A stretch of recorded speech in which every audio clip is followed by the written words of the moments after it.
Nais ni US President Joe Biden na huwag nang palawakin ang lumalalang gera sa pagitan ng Israel at Hamas militants. Subalit siniguro nitong patuloy na susuporta ang Estados Unidos at sisiguraduhing mananaigang hustisya.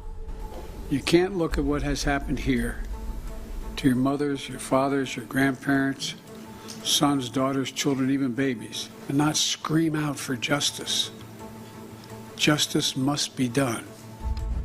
Sinabi naman ni Prime Minister Benjamin Netanyahu na naantig siya sa pagbisita ng presidente sa kanyang bansa.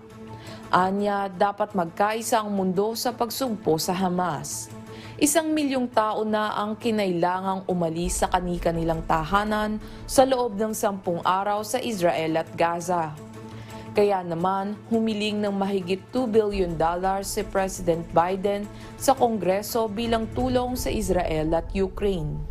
Inanunsyo din ito ang $100 million na tulong sa Gaza. Sinabi ng White House na magbibigay ng pahayag si President Biden upang pag-usapan ang response ng bansa sa mga terrorist attack ng Hamas laban sa Israel at sa patuloy na gera ng Russia at Ukraine. Nasa 2,800 Palestinians na ang nai-report na nasawi at pinaniniwala ang mahigit 1,200 na tao pa ang nasa ilalim ng mga gumuhong gusali sa Gaza.